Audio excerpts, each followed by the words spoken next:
Don't you guys, you're going to make me cry. My name is Richard Eugene Michael Patrick R., and I'm an alcoholic. I hang out at the turning point.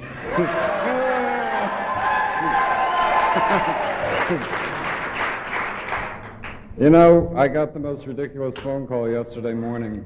Bob Darrow called me up, Bob D., excuse me,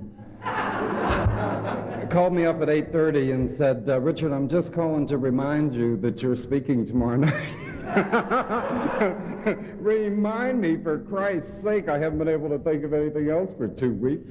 I can remind a person the day before. Sure, folks, you know. Only an alcoholic, only an alcoholic.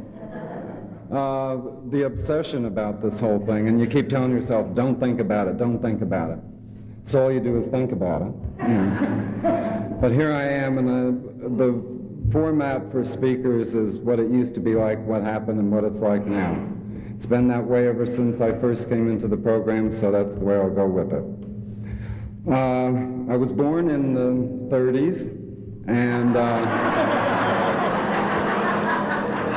to a wonderful Irish Catholic mother and father. I had brothers and a sister, and I thought I had a rather normal childhood. I was jealous of my older brother Bill because he was a junior, and he liked to do things with Pop, and I didn't particularly like to go fishing and all that kind of shit. I stayed home and drew with my mother. I liked to do cartoons and draw cartoons and read and do all that kind of stuff. When I was invited fishing with the boys, I usually ended up throwing rocks in the water to see how pretty the circles would look as they rippled across the pond. So they'd all kick me out and say, I go on home and paint, you know. So that's what I did. I went home and painted. Went through Catholic school. Those nuns were just wonderful. I had a lot of catechism. I knew all those words real good. I knew that anything I did that I liked was sin. I knew if it was really good feeling, it was a mortal sin, and if it just made you kind of feel a little bit better, then it was a venial sin. And then you had to go tell the priest that you promised you would never do it again when you knew damn well as soon as you went outside you were planning on doing it again. Or that I was probably going to do it. And yet I wanted to be a good person. I think alcoholics are people who basically want to be good. Inside us there beats a conscience, you know? Someone once told me the definition of an alcoholic is a drunk with a conscience. And I believe that. Because we don't seem to be able to get away with the things that other people seem to be getting away with. It eats at our guts and tears us apart and makes us drink to forget how we feel. And I think that kind of started way back when I was little, when I was just a kid, because I was feeling the guilt all the time. And I wanted to be good, and I couldn't seem to come up to the standards. The rules were too hard. I couldn't be who, I didn't think I could be who my father wanted me to be. I couldn't be who the nuns wanted me to be. I couldn't be who my brothers wanted me to be.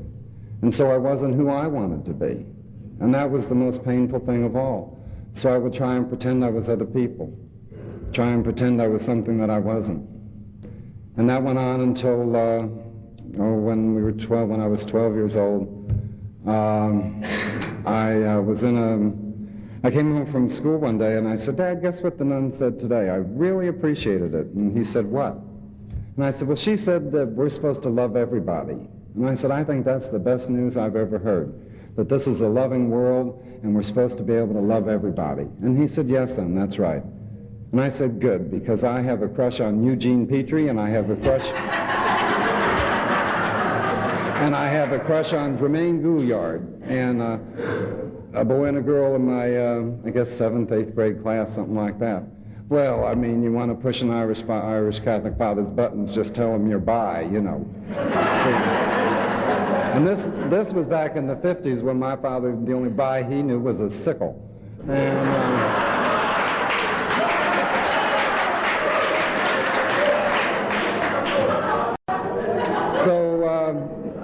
he started sending me to some shrinks, and 3 of them kept their hands off me, and And one of them said he could fix me. And I went home and I said, Dad, that man said he could fix me. I guess I was about 15 by then. That he could fix me, but it was going to cost $180,000, and I'd be in a sanitarium for maybe even a year.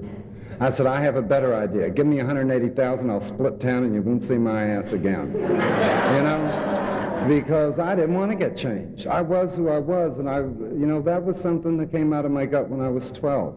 And the world and society and teachers and priests and everybody was trying to tell me I wasn't who I was.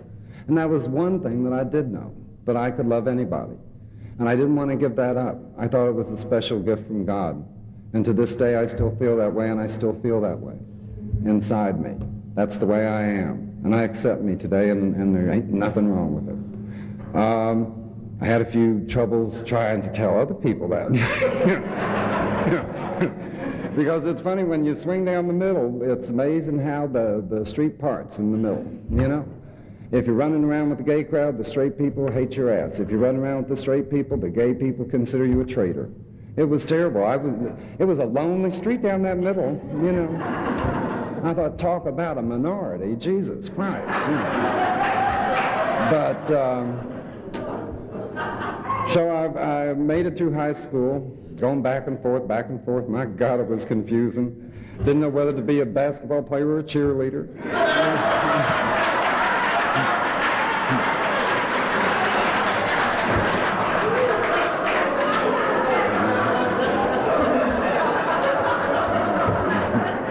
This is serious shit, folks. Now,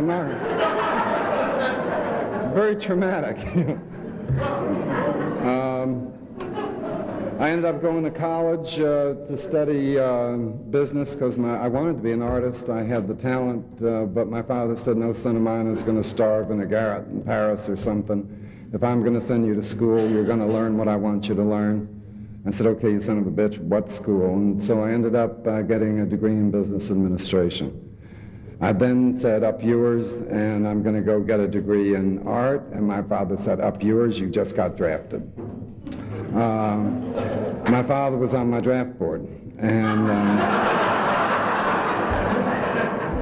when the shrinks didn't work, I guess he thought the Army could take over, you know. I had news for him. I learned things in that Army. But one thing I learned was how to drink good. I tell you, the Army was the place where I learned that if you drink and you drink with people who are your bosses, that you don't have to get in trouble the next morning. And there were ways around of getting out of things. I went in there real stupid. I was going to be the best soldier the USA ever had. I was there a week, and I was trying to figure out how I could get my ass out of anything they wanted to put it in, because that was just the way that was to be a successful soldier, was to see how much you could get out of. And that was a pretty hideous 2 years. I ended up a personnel clerk, so I dummied my records and I got out in 18 months. And well, I had a party to go to in Fort Worth, and it was a debutante coming out party, not mine.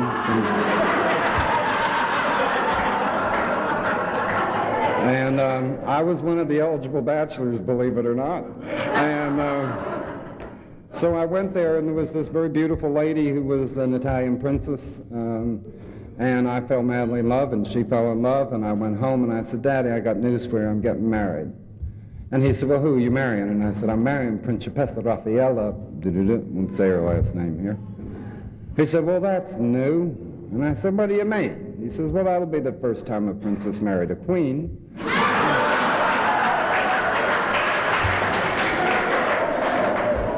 My father and I, by this time, had established a good working relationship, as you can tell. And I said, Daddy, that's not true. It happens all the time in England. So I went over and I lived in Italy for 4 years with that marriage. It broke up. I came back to the States with a nervous breakdown. And the alimony was sufficient. I didn't complain about that. But I just kind of was all afloat.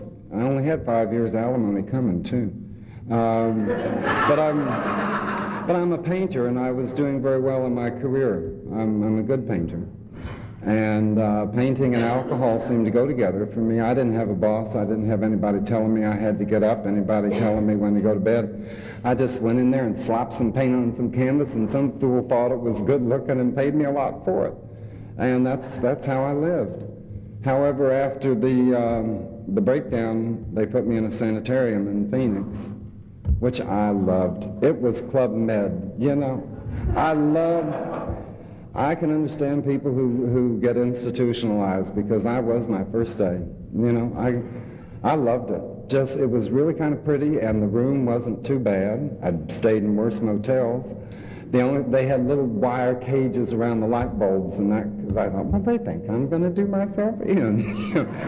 I love it here. Why should anybody want to kill themselves? Out there is where I want to kill myself, not when I'm here in this place.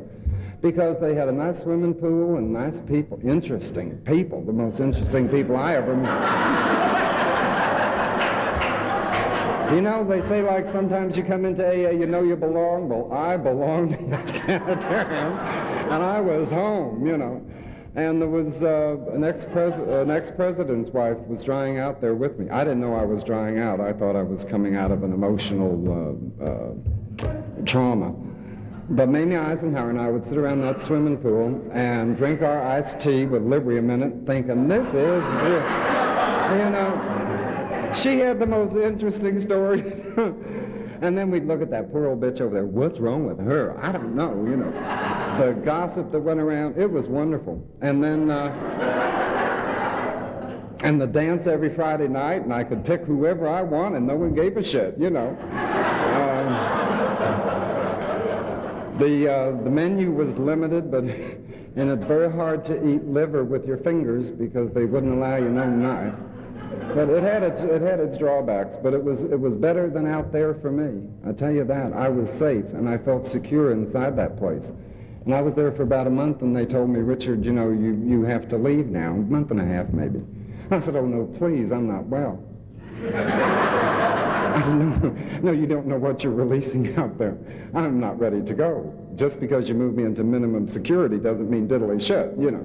And I said, please, let me teach ceramics in the ceramics class, you know, because I used to work in the Army, you know. You volunteer for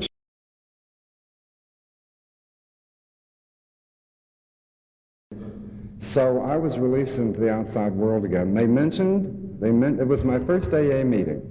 They mentioned that I go to an AA meeting. This was in like 1960, I guess, somewhere back then. They mentioned that I go to an AA meeting on Central Boulevard in Phoenix at the Episcopal Church. And so my mom picked me up out of the hospital, and I said, I got to go to a meeting tonight of some kind over at the Episcopal Church. And she said, Episcopal Church? And I said, yeah, you know, I guess they got drunks there too. And so I went to it, and I didn't identify with anything. Number one, they were all old. I wasn't that. I was not that old. And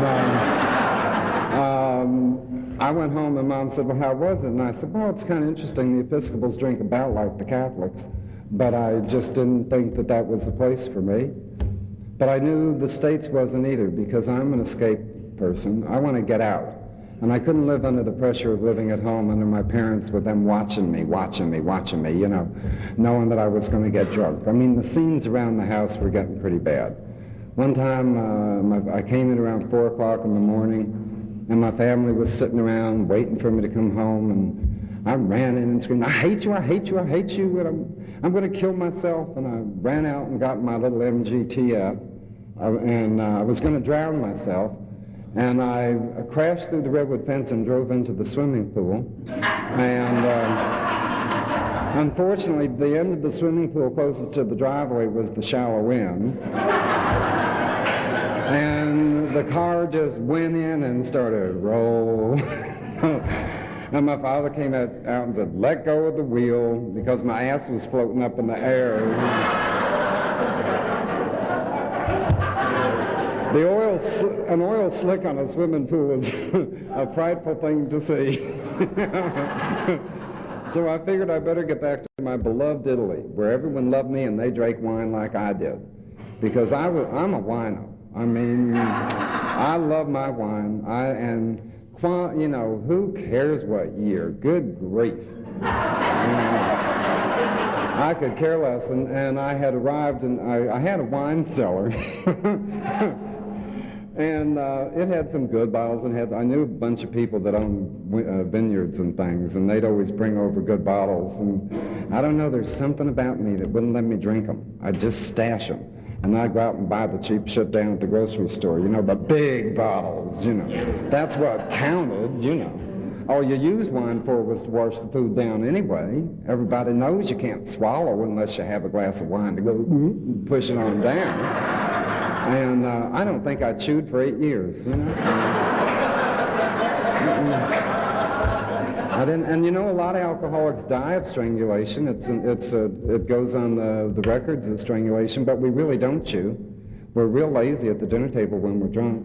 And we just kind of go, nom, nom, nom, nom, nom, nom, like that. And look at Mama Cass, you know. She got down quite a few meals before she went, though.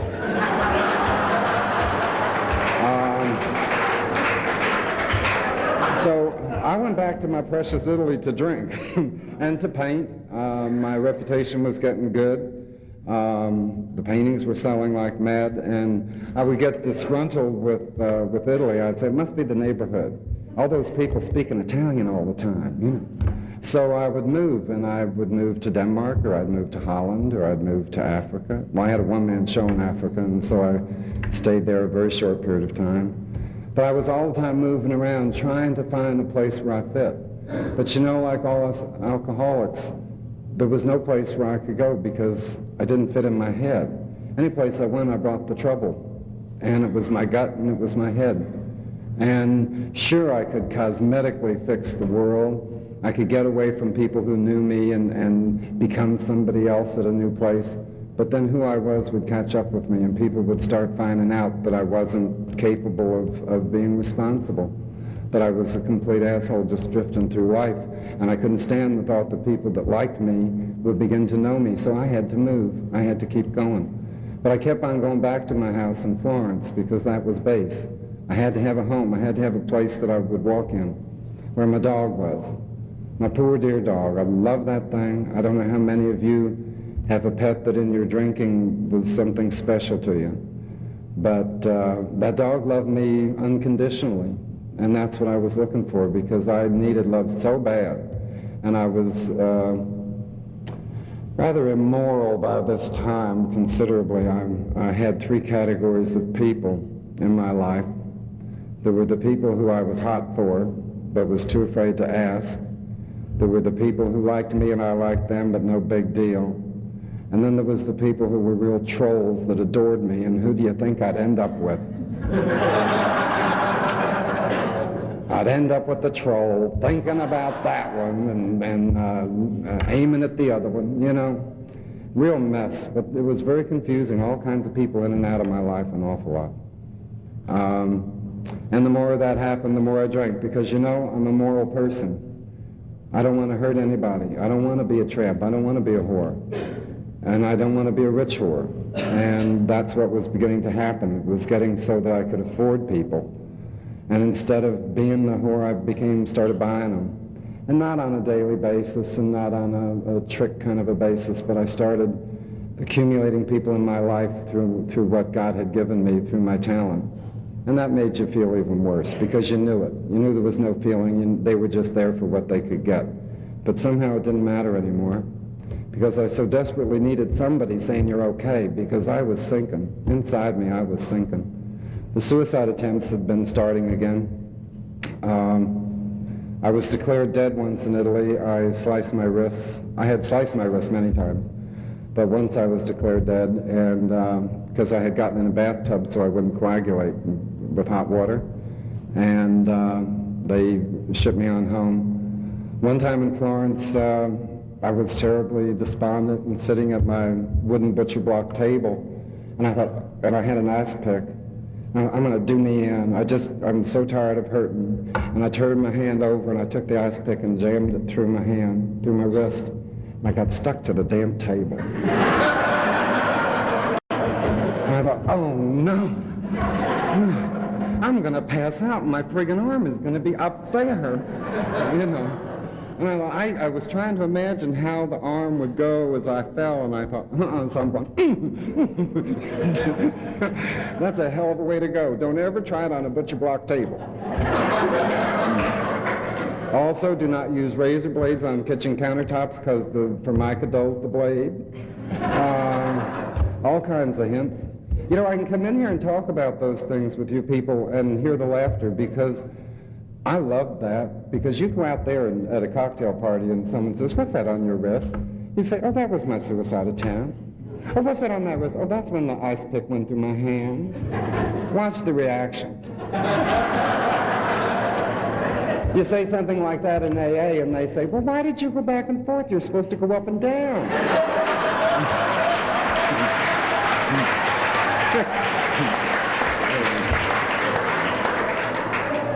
God bless us, you know.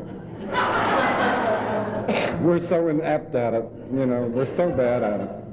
The only thing I didn't ever try to use was a gun, and that's because it was so final.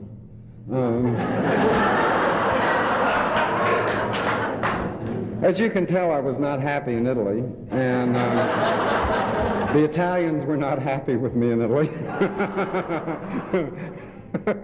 Little poison pen letters from the police in my post box. So I decided I had to come back to the States for my sanity, because I knew I was in deep trouble, real deep trouble. I had been purchased by two of the major museums in New York City, and so probably for the last 6 months I was in Florence, I was sitting there with Peggy Lee's record. In fact, you know, Peggy Lee was on tonight on the Channel 11, and she was singing my drinking song, Is That All There Is? And it amazed me. I thought, isn't that something? Before I come here, and I haven't heard that song in a long time, but that was the song that I used to drink to in Florence with my cognac. Just pouring it down. Is that all there is? Jesus, I've arrived, everything I've wanted, and look at me. I'm crying and trying to kill myself. What's wrong? Something's desperately wrong. I didn't know if I was crazy. I didn't know it was the booze. The booze was the last thing I was willing to blame. It must be where I lived. It must be the neighborhood. It must be my lover. Well, he was, yeah, fucking, excuse me. I had to make an amends to that one. And so I came back to this country. I landed in New York. I had a business manager, and they turned over to me a very large sum of money. And I said, what are you doing? He says, this is the money you have left over from your painting days, and you didn't spend it all. He said, you would just get so much money in this. It was over 300,000 left. And I said, but you don't understand, I'm crazy, and I can't even shake your hand. My wrists are taped from the last stitches in my wrist. Please, you can't do that to me. I'll kill myself with that money. The money will be my instrument of death, especially in New York. I was terrified. I was terrified of New York City. I hadn't been in this country for 8 years. I didn't understand Americans, much less New Yorkers. Who understands them, for Christ's sake? And they were so abrasive. I'd say, buongiorno, what the hell do you want? You know, entirely different kind of people. And I was scared, and I was timid, and I was running. So the only thing for me to do was find a nice place, get in a good stash, and sack out, you know?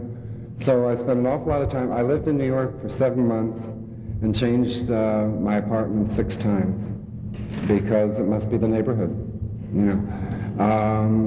Everybody else seemed to be living pretty good, but right around me was this space of disaster and doom. Just like everywhere I walked, I was getting into trouble everywhere.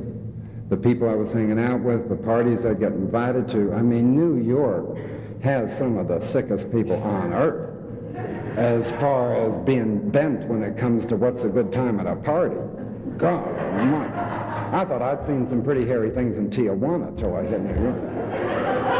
But those people just laid me cold. You know, I ain't gonna survive this. And you know, I almost didn't. I had to leave New York. And so what do? I went to Hollywood, California, where all the normal people hang out. And by this time I was in full-fledged screaming alcoholic. I had been taking pills too. You know, when I first came in, I used to say, well, thank God I didn't have a drug problem. What a lot of shit, because I was taking pills from the time I was in that lovely sanitarium and they introduced me to them. Because in Italy, they were across-the-counter drugs. You needed no prescription, and I could walk in and order 50 Valiums here, 100 Libyans here, my Secanols over at this drugstore. I had a closet full of pills, which when you're a wino gets very confusing because you cannot remember which was which and what you've done. And on one of my suicide attempts, they said, we can't believe you're alive, because they had found that I had been drinking 2 6-packs of beer, a 5th of cognac, and a gallon of wine a day for about 6 months. And on top of that, they didn't even know my pill intake. I was just, and talk about diarrhea. Jesus. I owned nothing but dark-colored pants for a long time. It's so nice to be able to wear white. So I ended up in L.A. and finished the rest of the money. I went back to Phoenix and told my parents that I was going to join AA, so I had to go back to L.A. Why, I don't know. Why I thought that was where AA was, I have no idea. Only. But I came back to L.A. and I got drunk in Palm Springs. My car turned into a bar by itself in Palm Springs. I do not remember that. It was a blackout. Must have been a sober blackout. But I had the first 4-day blackout of my life, and I came to at the Beverly Wilshire Hotel, and I called the desk and I said, this is Mr. Riley in room number, let me see. And I had to go look, and I came back and he said, oh, you speak English? I said, yeah, of course I do. And he said, well, we had to have an Italian translator for 3 days. And I said, 3 days? I've been here 3 days? He said, you've been here 4. And I said, my God, where is my car? They said, well, you came here from Palm Springs in a taxi cab. I said, oh, that's right. Oh, that's right. Yeah, that's it. That's the ticket. And so I quick called the family lawyer in Phoenix and said, Bud, I've lost my car again. He said, no, you sold the Austin Healey for $25 in Palm Springs. And then I looked down and I was dressed in a floor-length fur coat, and I was naked underneath it, and it was hot too in Los Angeles. And I was all covered in blood. From top to toe, I was all covered in blood. And I ran in the bathroom to see if I'd been stabbed or in some way wounded, and it wasn't my blood. I don't know where I was.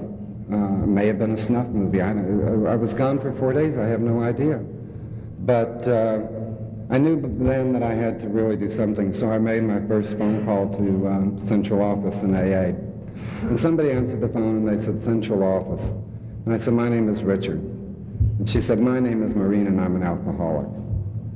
And I said, I don't give a shit what your problem is, lady. You know, I called you up because I'm not feeling good and you're starting to tell me your problems.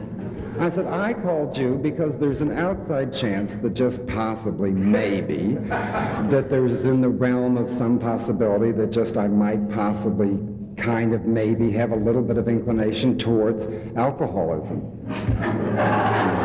She said, you sure sound like one.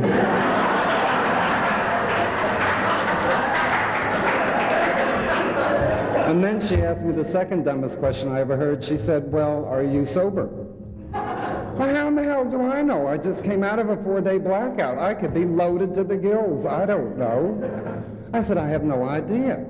She said, well, we'll come by and pick you up. And they did, and they took me to my first meeting.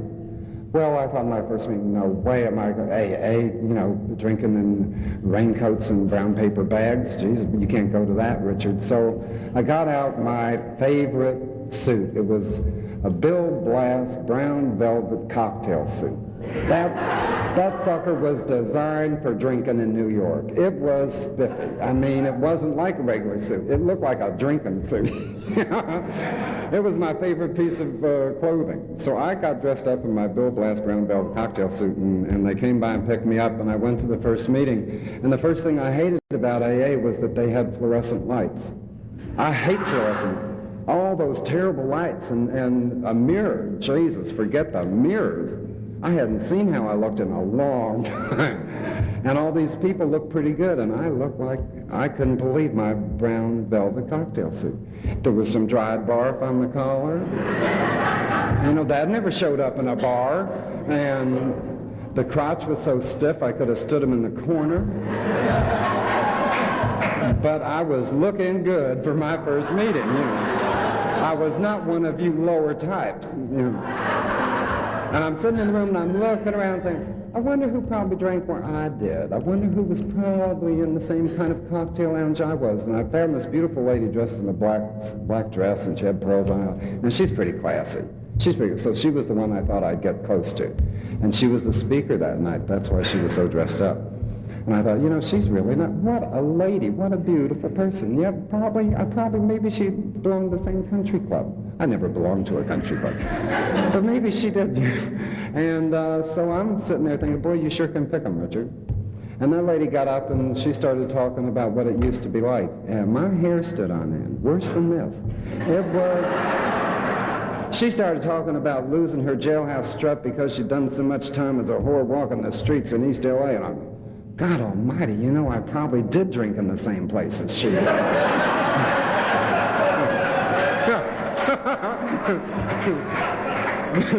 It just rocked me back. I couldn't believe it. That was in 1970 that I first came into this program. I moved to Las Vegas when I was 6 months sober. And my first sponsor drank the day I was supposed to move here.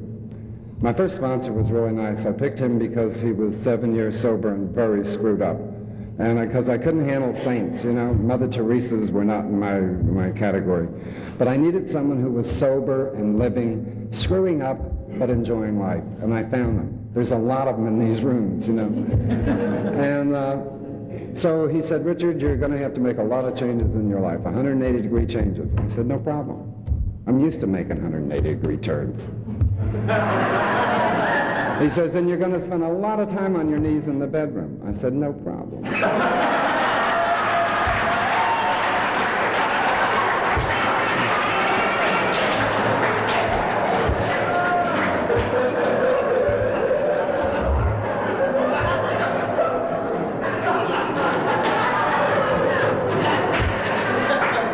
And I said, well, I can't help that. He said, well, we're going to have to change some of the rules. You're going to have to get up off of your knees, go to bed, and say your prayers. And I said, okay. And I loved him a lot and was very, very afraid when I came here because he had drank. Because I saw a person dissolve. He had what I wanted. And then he didn't have anything I want. And it happened like that. You know, I couldn't believe it. Here was this person who had his shit together, and all of a sudden, 2 days later, he was a tired drunk sitting at a table drinking his aftershave lotion. I'll never forget the horror of seeing that. And I had to come here all alone, and I didn't know anybody, and he had known Vegas, and so I thought, God, you know, now I have to go up there alone. And I walked into the Thai club, and in 1970, people were a little gaudy, at least I was, and we had about 8 rings, 10 necklaces, you know, kind of clanked into my first meeting. And there was a little bit of bigotry around. Now, that's true. I know that this place has grown a lot. But believe me, in 1970, when you swung into the Thai club, if you weren't a bricklayer or a pipe setter, you were strange material. And so I had to realize, I had a couple of rough things said to me my first meeting, and I thought, Richard, no one can keep you out of AA. If you have a sincere desire to be sober, no one can not let you into these meetings.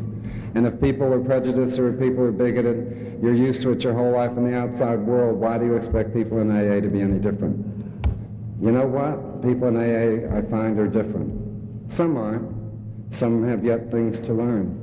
But basically, the people in these rooms that love me, and I know that there's an awful lot of people in this room that love me, and that I love very much, have made no judgment on me.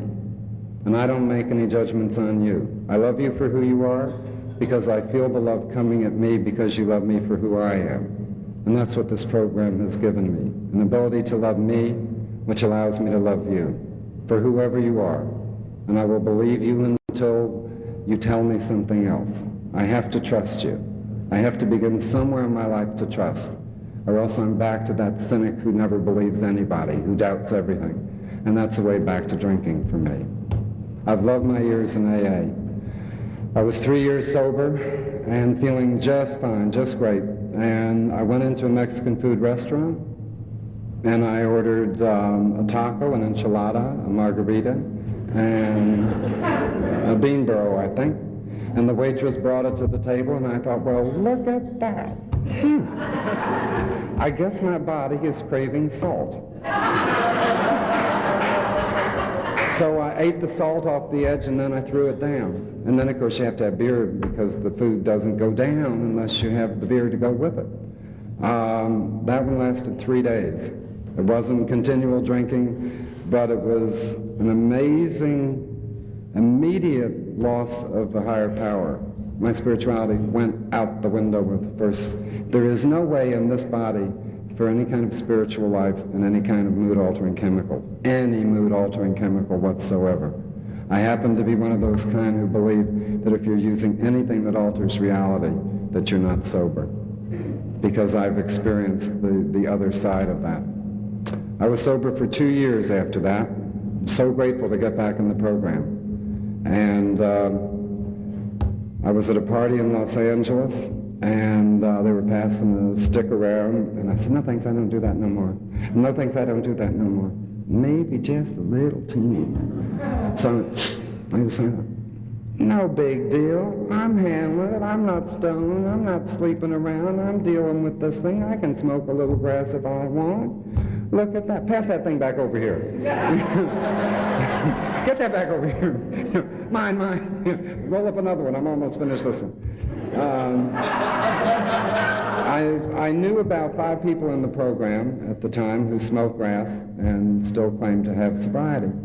So I immediately the next morning called up all 5 and said, I had a little teeny bit of pot last night. And they said, no, Richard, this is a program for alcoholics, and if you didn't drink, then you still have your sobriety. I said, oh, thanks. But you know, it didn't wash. It didn't wash. In my gut, I knew. And I called my sponsor, who was very spiritual. And I said, Eddie, I said, do you think? He said, you know you have. He said, I've heard, and yes, you did, so go raise your hand and go back to a meeting. And after, oh, God. So I didn't. I went out and got drunk because I wasn't ready. My ego was such that I was not going to waste a raising of a hand for 30 days just for one lousy stick of grass. By God, I'm going to tie one on before I go back. I don't know if anybody identifies with that. So I did, and I came back 4 days later, beat, spiritually wiped out, so grateful to be back in these rooms. I was sober for a year and a half, and I was in the supermarket buying all the staples that an alcoholic buys. I had ice cream, cookies, all my good food. The junk food was at McDonald's. This was my serious shopping. And those little black rubber belts that they put your groceries on moved, and it moved my groceries right in, well, it looked right into the liquor department. And so I just followed them on in and got me a vodka and some beer. And you know the amazing thing about alcohol, or about me and alcohol anyway, my story, I was absolutely high and I was insane before I even broke that snap on that bottle. I was stoned just when I bought it. I can go crazy before I drink, and then I go crazier. If I don't maintain my program, if I don't go to meetings, if I don't do the steps, believe me, I can get just as crazy as if I'm loaded. Because I was loaded when I bought it. Absolutely. I was high. I felt the rush. It was almost like a popper. And like that. That I had purchased that, and I knew I was buying it for me to go into me. I had bought booze before for parties, but it wasn't mine. This was mine, and I meant it. And I got high. I got high before I opened that. And that one lasted a week, and it was the most terrifying, awful week of my life. Because for the first time in my whole drinking career, and my whole sober career, I had trouble getting the willingness to be willing to come back into this program. I had been so lucky, I had been so blessed for a 3-day excursion and a 4-day excursion. But this was the first time I came to a meeting and went and got drunk after. It was terrifying. I had never done that before. It was the first time I ever showed up at a meeting drunk. I was horrified. What am I doing here? Look at me, I'm stoned. The humiliation. But I had to come back. I was trying desperately to get back to this program because I knew if I went too far, I wasn't going to last too long. I knew it as sure as I was in that bar drinking. And I was terrified. So I finally called my sponsor July 19th, 1976, and I said, Ted, I just gotta. And I've been sober by the grace of God for 11 years, last July 19th.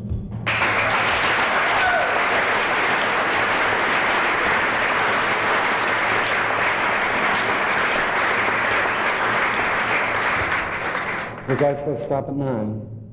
It's 9 o'clock the turn off. Okay.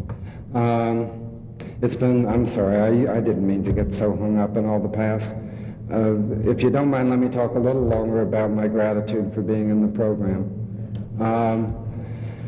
They've been wonderful 11 years. They've given me, life is what it's all about to me. It's not just getting sober. It's learning how to deal with life on life's terms. It's learning how to cope with unresolved problems.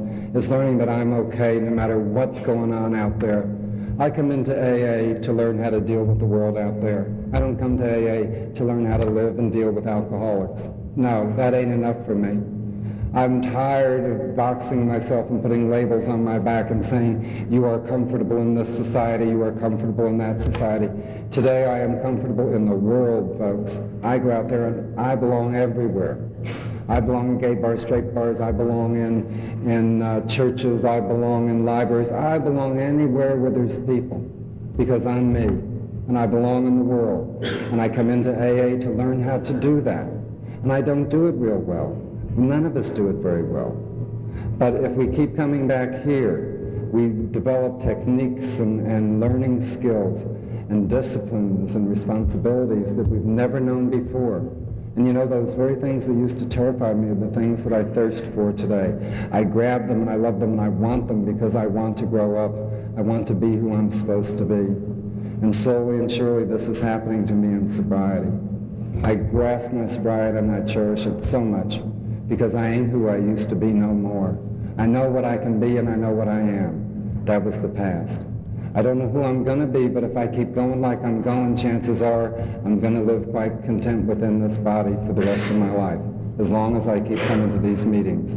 But the most important thing AA has given me is that I know who I am today and I love me. I love me today. I wouldn't change me. I love my defects because it gives me some place to grow. There'd be nothing worse than being perfect, because that would be, is that all there is, as far as I'm concerned. There's one little thing that I have in the back of my head that sometimes I think, well, maybe, Richard, when you're like 80 or 84, when you're on your deathbed, I mean, really down, laid out, and the family's gathering around, and my daughter and all these people are there, and the nurse is saying, shh, shh, shh, he's about ready to go, he's about ready to go. And I'm going to be listening, right? And she's going to say, he's about ready to take his last breath. I have this awful feeling I'm going to say, can I have a little glass of champagne? But you know, you think the drink through, and I think it would be just my luck to have that champagne kick this thing back in. They'd be wheeling me into a friggin' AA meeting, raising my hand.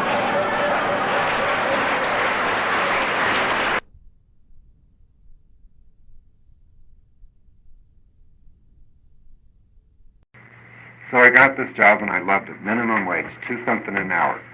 Best job I ever had. I loved it. There was some restriction in my life. I was expected to be here at a certain time and I had to leave at a certain time. I needed that. I needed discipline. I never had any. And I loved it. It felt good. It felt good to belong. And I belonged in a workplace and I belonged in AA and it was terrific. I wasn't Richard out there floating around. And I could let you people know who I was. I'm glad I did that kind of quick. I did not come into AA. I thought if I'm ever going to learn to trust people with who I am, I better start in AA. I better let you know when I come in who I am and what I'm about. I can't camouflage. I have no intention of hiding. I have no intention of having some of you think I'm one thing and some of you thinking I'm another. That's how I had lived my whole life. I came in here, Richard Riley, this is it, folks. Take it or leave it. It's all I got. And you know what? You people said, keep coming back. And some of you didn't.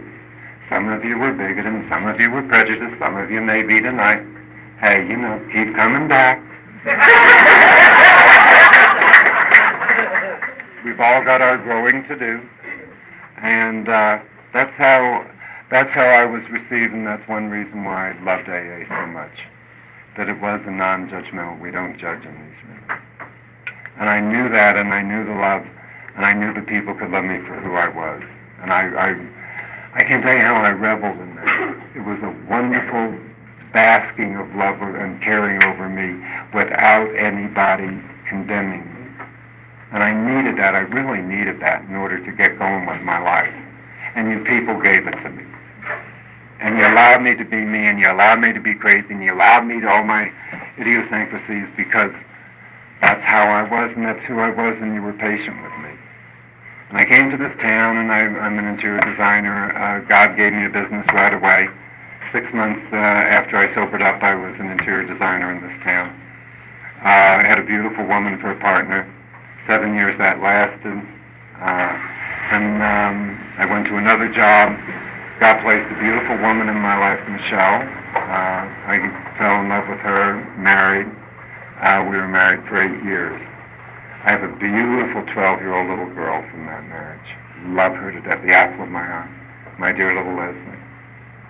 That marriage broke up 10 years ago. She was 2 years old.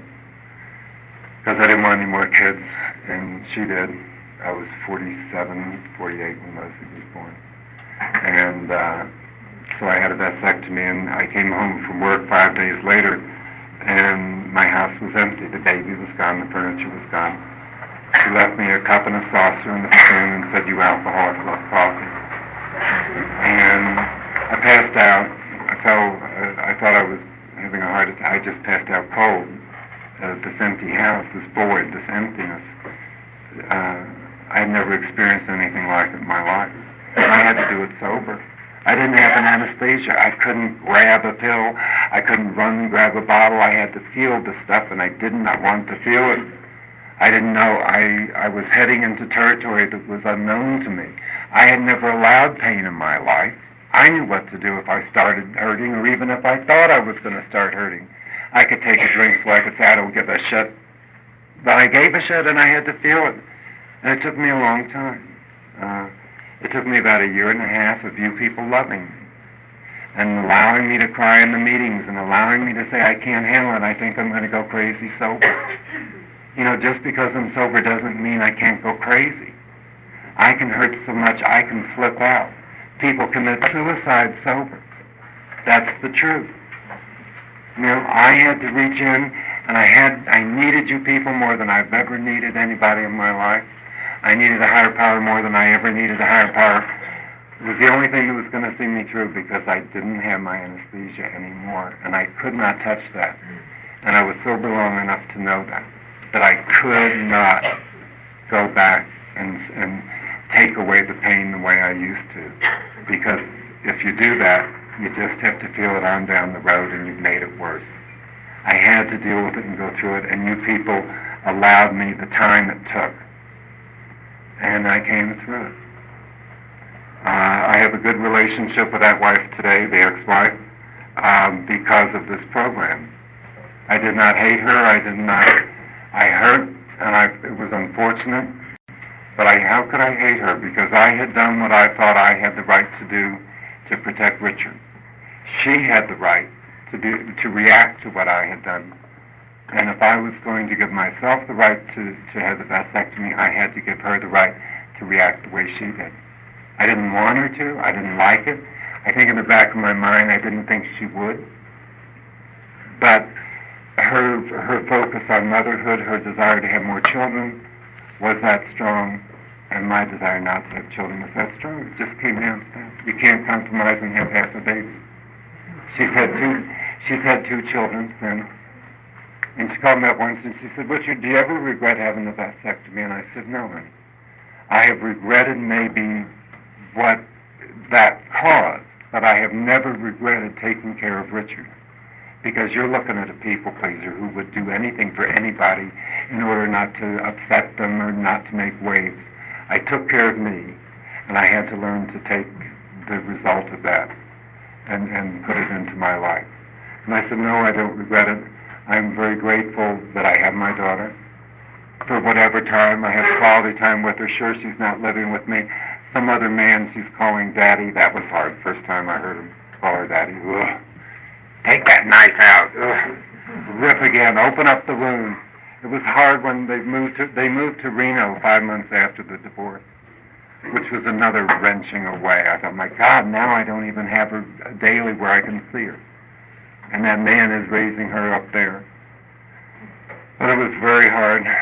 And I didn't want to see her for a while. I can't take the pain of giving her back. I mean, it was wonderful to get her, but then I had to give her back, and it hurt too much.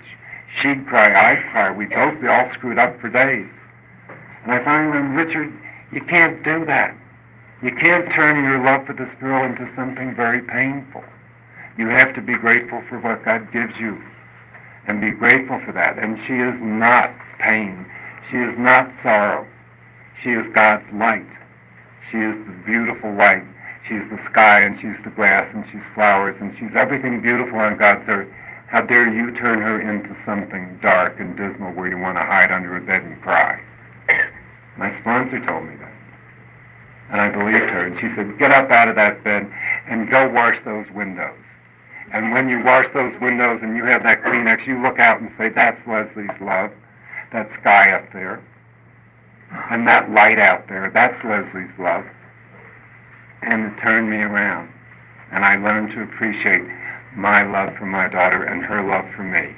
And I don't need it all in order to be happy and content with that love. I'm the best daddy I can be to my little girl. And she knows that. And that's why I have a good relationship with my ex-wife, too. She loves my daughter as much as I do. My ego says, no, I have to be there. But my heart says, if you really love her unconditionally, you let God place your child where God thinks your child should be, and you do the best you can. That's all. And that's all anybody has any right to expect from me. The program's brought me many beautiful things, many things. Not money things. It's brought me some money, but that's not the cherished things in my life. It's brought me my friends. It's brought me a sense of what makes Richard happy as to what I used to think made me happy. One time when I was, I had a brother. One of my brothers hated my ass because he lived at home when I was going through a lot of the shit. And he never forgave me. I made my amends to him, and he never forgave me. And I guess about 5, 6 years ago, he called me up and said, Richard, you're not who you used to be anymore. And I can't hate you. I wanted to, but when you come home, you're not who you were. And he said, let me make an amends to you. And I said, okay, Tom. He says, let me take you to London for 3 weeks. And I said, okay, I can handle it. And he said, let's take the Concorde. And I said, hey, I've always wanted to fly on the Concorde. So my dear little bitch brother got to take Richard as an amends to London for 3 weeks on the Concorde and back on the Concorde.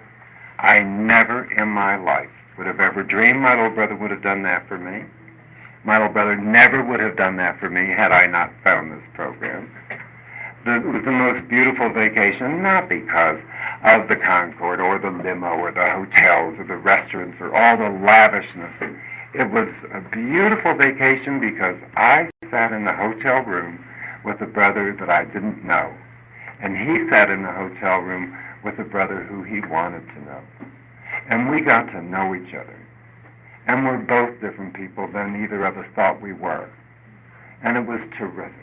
My little brother and me sitting in London talking stuff after all these years, it was a terrific vacation. And when I was in London, I went to a meeting one afternoon at St. Paul's Cathedral, a noontime meeting, and I went in and I got there a little early because I'm nervous when I'm out of town and I like to get to a meeting early, and I walked into the kitchen and I said, can I help? And she says, you're American, aren't you? And I said, yeah. She says, well, welcome to England. I said, well, what can I do? She said, well, you can make the tea. And I said, oh, excuse me, but you don't understand. No, we drink coffee. She says, well, in England we drink tea. We drink tea at our meetings. And I said, well, how do you make tea? She said, what do you mean? And I said, well, how do you make tea for 50 people? Do you have a giant tea bag or something? Well, she couldn't wait for the meeting to start, so she could run out of the kitchen. Oh, there's this American back at the kitchen. He wants a great big giant tea bag.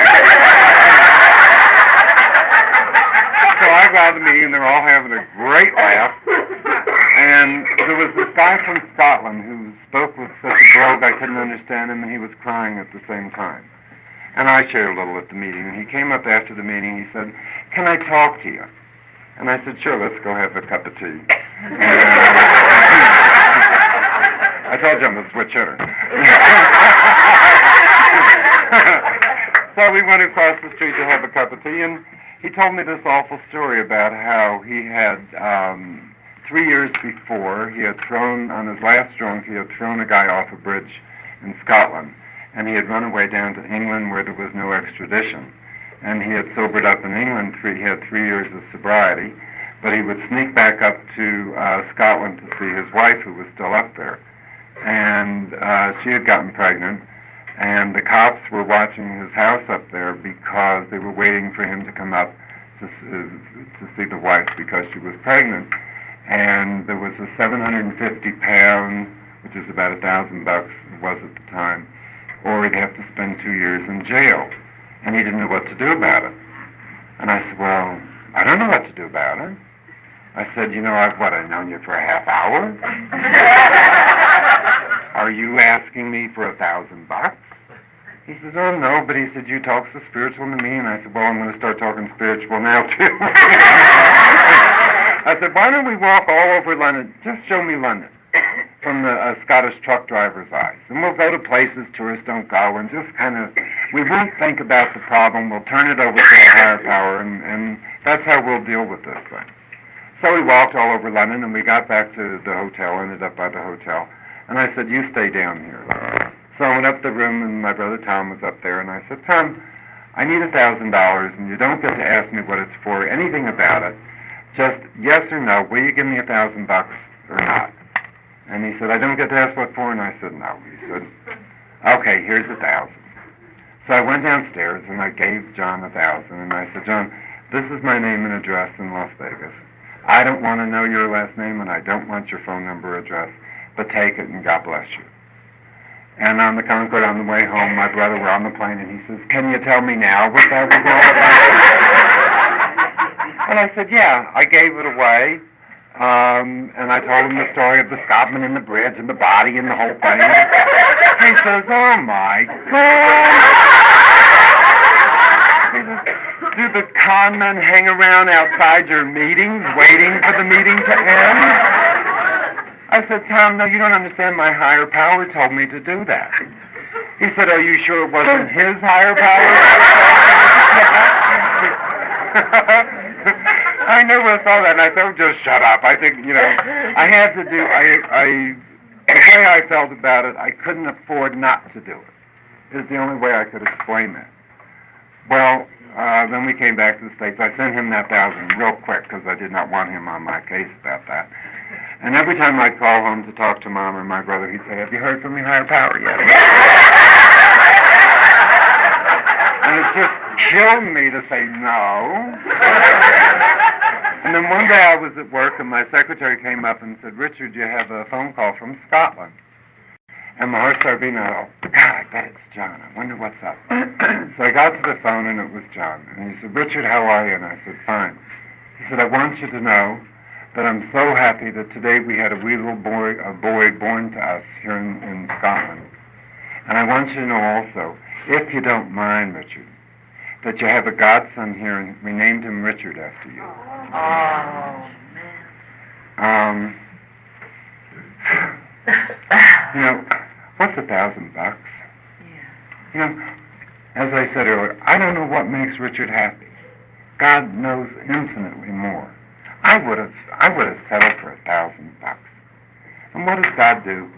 but give me a beautiful kid running around Scotland with my name.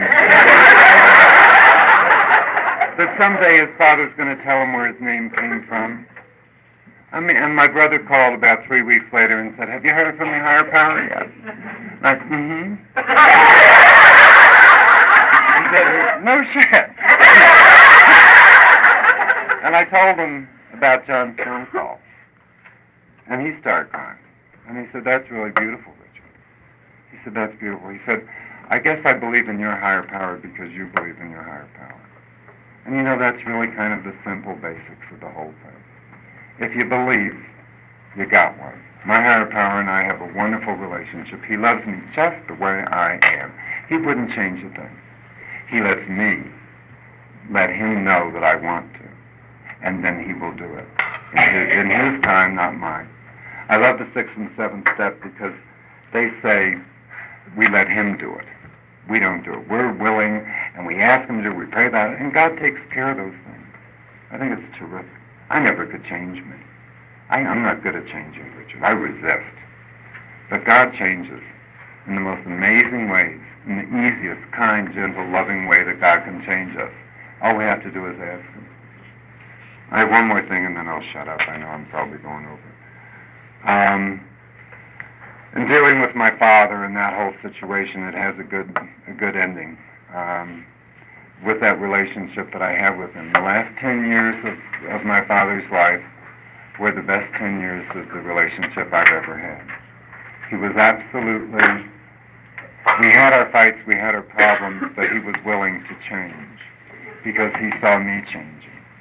And I went home one time and I said, "You know, Dad, I would love to have your love, but it is no longer important to me. I no longer need that in order to know that I'm okay. And I would love to have you respect me, and I would love to have you love me. But if that not be the case, I want you to know that I will love you. And it's up to your choice. I can love you from afar, or I can love you from up close. But you can't stop me from loving you." And that was it. And he told my mom later that night, "You know, I don't like what Richard said to me, but I respect him for it." And from that little grain of respect that I got from my father by telling him I no longer cared, I no longer needed his approval, we began to have a relationship to try and figure out what kind of relationship we could have. Daddy died 4 years ago of cancer. And when I was down in Phoenix and he told me he was terminal, I said, "Dad, you know, would you do me a favor?" And he said, "What's that?" I said, "For most of my life, you have always tried to tell me what to do, and I have resisted anything from you. I have always done the opposite of whatever you told me, simply because I didn't like hearing it from you." I said, "Daddy, I've grown up a lot. I've grown up a lot in the years I've known you, and do me a favor. I'm asking you to teach me how to die, because I know you're a brave man, and I know you're a courageous man, and I know you're a spiritual person. So please teach me. I will watch you as you go through your process of dying. I can't die for you. I can't take your pain away, but I can be there and comfort you, and I want you to teach me. So that someday when I'm dying, and a nurse comes in and says, 'Richard, you're doing real good,' I want to be able to say, 'Thanks, my dad taught me.'" So that's how we went through his process. I was there, we talked, he told me his fears, he told me his joys, he told me his little successes, and my daddy taught me how to do it. The day he died, there was always one little thing between my father and I that was not resolved, and it was subliminal, but it was there, and that is, he would, when we had a family get-together, he would hug my brothers, but he would shake my hand. And it was little, but it was there. You know, it was, "Hi, Tom. Hi, Bill. Hi, Richard." And it was like, what's he going to do, catch me? You know, kind of a thing. On the day he died, my mom said, "You better go in and say goodbye to your father." And I said, "Okay." But I felt so good because I had no guilt. I had no fears. Everything was resolved. I had resolved everything with Pop. It was terrific. There was no, Daddy, I'm sorry." No, it was all taken care of. So I went in to say bon voyage. And I said, "Dad, I've seen you walk hand in hand with your higher power, with your God, your whole life. And I guess now you're going to start walking arm in arm with him. Bon voyage. And he said, bend down, bend down. And I thought he had been weakened quite a bit by the cancer. And I thought he wanted to whisper to me. So I bent down like this. And he said, no, no, bend down. And I bent down, and my father kissed me on the mouth. And he said, I love you unconditionally. And Daddy died 45 minutes later. When I came out of the room, my mother said, what did your father do for you? I said, what do you mean? She said, you're glowing. You have a glow about you, Richard. And I said, Ma, you know, in all the years, I've always seen Daddy hug my brothers, but I've never seen him kiss them on the mouth. And, you know, Daddy just gave me the best present he's ever... the best present I had ever had from Daddy up till then was during the war when he bought me a bicycle, because there weren't any bicycles. And Daddy put one together from spare parts because during the war you couldn't get it. And that was the best present. And on the day he died, the very last thing my daddy and I ever did, he gave me the best present ever. His love, unconditionally. And Daddy was kind of an important man. They had his funeral was in a cathedral, and the bishop said the mass, and there were television cameras at the thing. And that night I saw my dad's funeral on television. And there's the family, and there's my brother Tom, and he's crying, and there's my brother Bill, and he's crying, and there my mom is with tears, and she's looking up at me, and I'm glowing. And I had a smile. I was so full of joy. I was so full of gratitude. That man laying in front of me had given me so much. With so much love. I had never known such peace with my father. I talk to him more today than I ever have. I've never been closer to my father. He is with me at all times. If I had never received anything else from this program, if sobriety, if AA, if my higher power, never had given me anything more than just that one brief, beautiful moment with my father, it would have been worth anything I had been through in sobriety. Sobriety's been so good to me in so many ways, in the ways that really count. And I'm very, very grateful for it. And I'm grateful for you people for letting me talk to you. Thanks.